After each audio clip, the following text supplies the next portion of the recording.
In this video, we're gonna be showing you all around Petra. We'll be showing you all its secrets, including what's inside here. And we'll also be giving you a 3D full guide so you can plan your trip. And as a bonus, we'll also be telling you the full 2,000-year historical timeline of Petra, from ancient times to Roman time until the present day.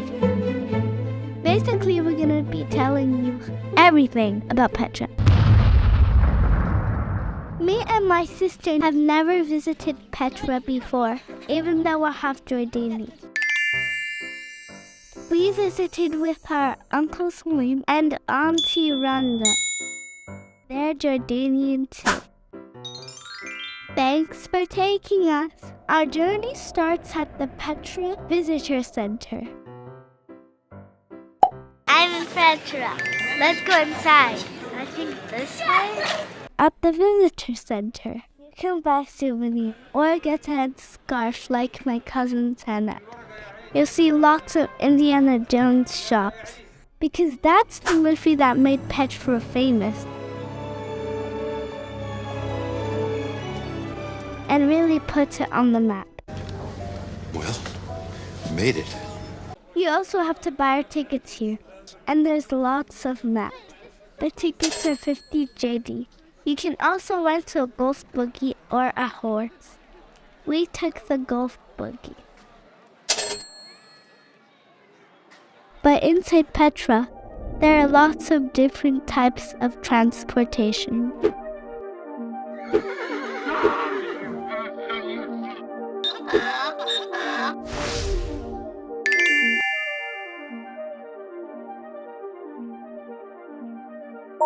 Now we've been at the visitor center, and we know our transportation. There's also a Petra museum with all of the old artifacts in there, and it's free entry.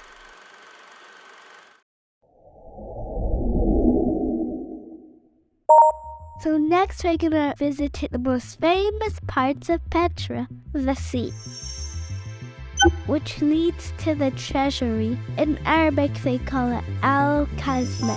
You've probably seen this before. And after that it's the streets of facades. The sea is 1.5 kilometers long and 3 to 12 meters wide. And the canyon is 80 meters deep. If you look carefully, you can still see the original road and some of the stones that they carved.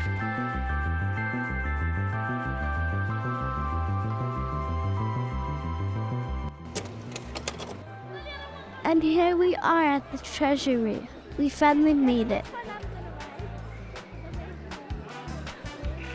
Des camels! Can we see the donkey's neck? Would you like to ride a camel? Camel, yeah. Let's go ride a camel. Oh my god!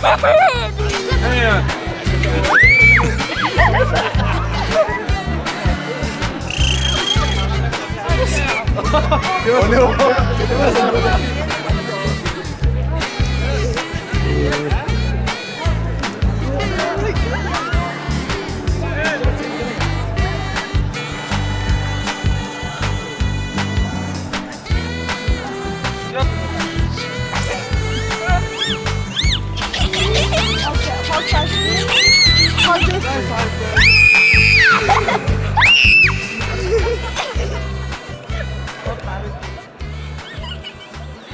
We were terrified. It's really high up. Our cousin Sanad is a little bit more professional than us. Why does it poop out balls? It stinks of camel poop.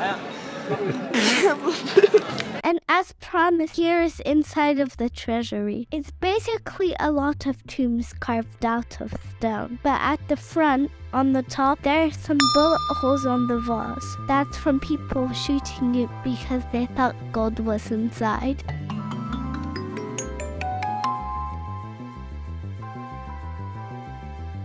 All of the kings in Petra were buried like this.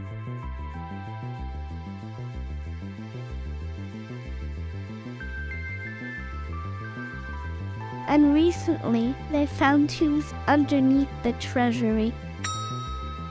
So before, the treasury might look like this.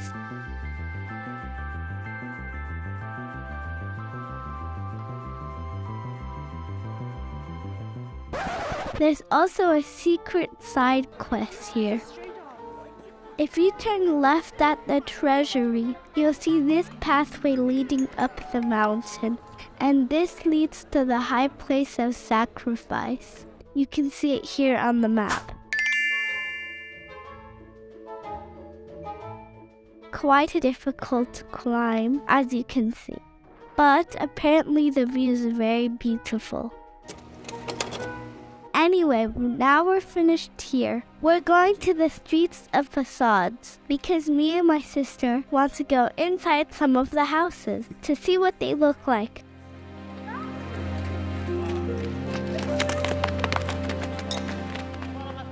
This one looks like it's still used for storage.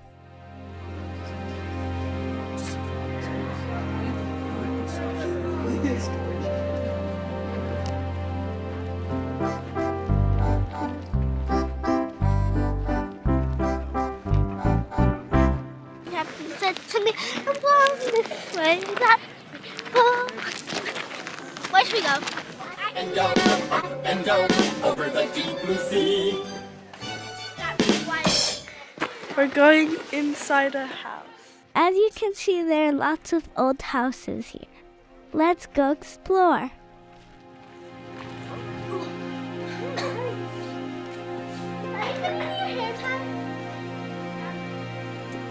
Look at the colors. Why is there no bed? The stones are super cool.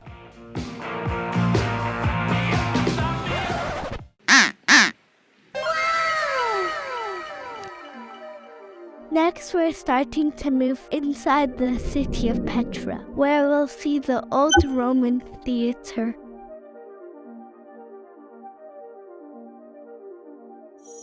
And the royal tombs.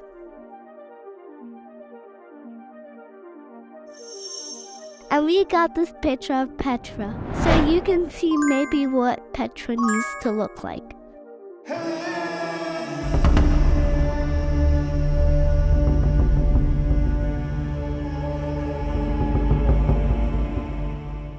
Fun fact, Petra has many names. In Arabic, it's called El-Batra. Petra comes from a Greek name here, but Petra's original name looked like this. This is Aramaic, and they called it Weclome. Nice.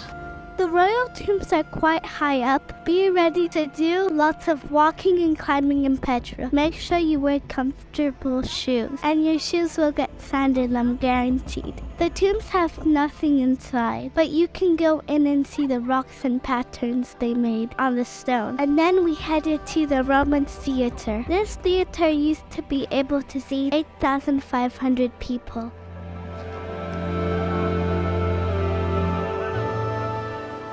There has already been lots of walking. And now you can see people taking camels and donkey rides. This theater used to host plays and poetry readings. And it also had gladiators fighting. An entertaining battling field. Yeah, Everyone they can see. might have like a door here, and then they put places there and they start fighting. But there aren't any records of famous gladiators. And there's a number on them.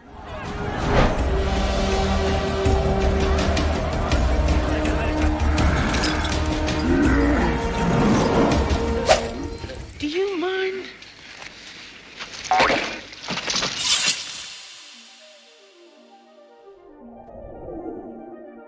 And now we're heading into the main city of Petra, where we'll see the street of colonnades with its pillars and its amazing huge archway with original stone roads. And then we'll be moving to see the amazing temples in Petra. And here's what the center of Petra needs to look like in the past.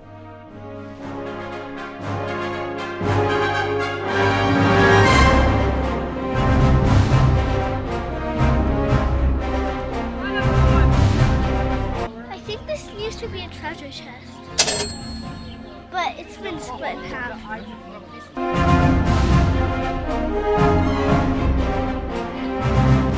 Let's go! If you go here, this is how much sand that gets stuck.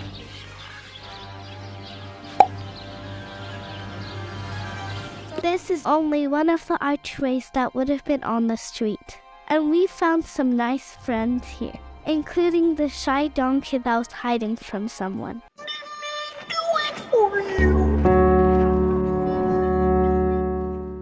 The Great Temple was clearly very important as it's right in the center of the city. And here's the entrance, and just down the street is the Temple of the Winged Lion, which is still standing.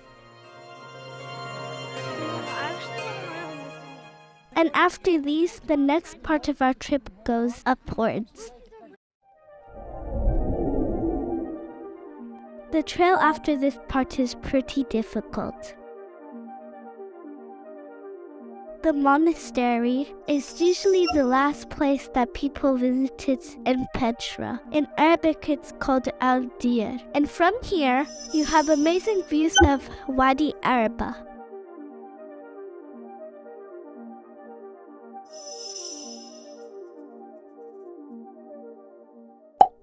It's 850 steps to get to the top, and it can take over 45 minutes to climb. You can take a donkey if you're tired. The monastery is bigger than the treasury, but not as decorated. It's 48 meters high, and it was featured in the Transformers movie, which, to be honest, was not that great.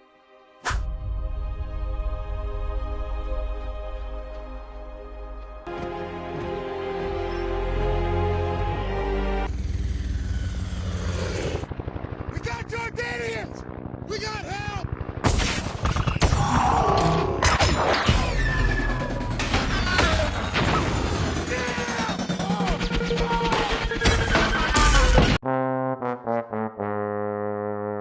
And if you're very fit and adventurous, the tomb of the Prophet Aaron is nearby on this mountain.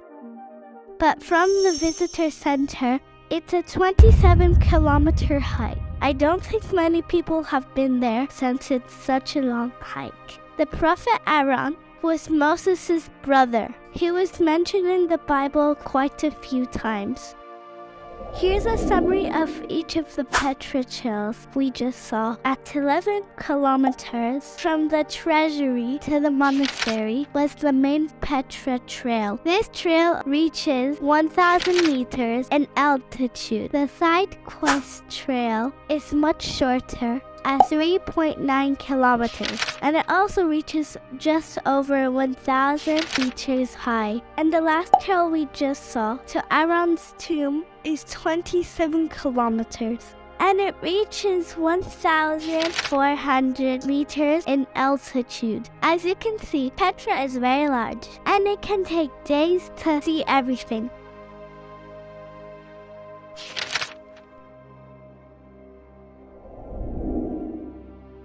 And now, in 2 minutes, we'll tell you the full 2,000-year historical timeline of Petra. At around 200 BC, Petra was founded by desert traders called the Nabateans. Well after the pyramids were built in 2600 BC, so in ancient terms, Petra is not that old. And then from BC 50 to AD 100 is when Petra reached its peak size, and when all the famous parts of Petra was built. The population reached 20,000 people when it was largest. It was the capital of the Nabatean kingdom and an important trading city. In AD 106, Rome invaded Petra.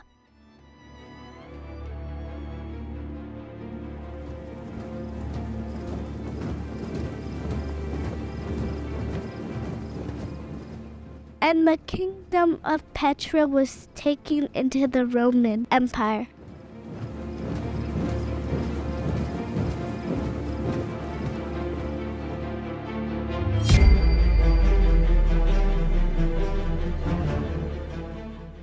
Petra continued to flourish under the Roman Empire until 363, when a lot of Petra was destroyed by a big earthquake.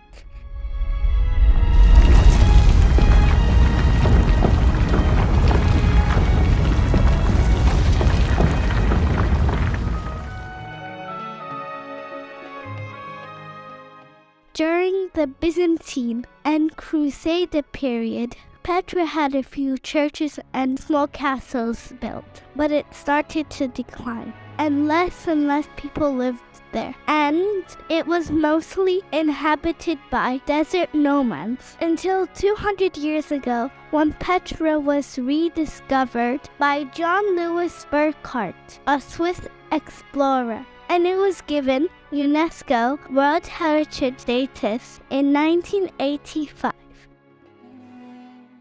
Thanks for watching, and please enjoy our next video about Wadi Rum.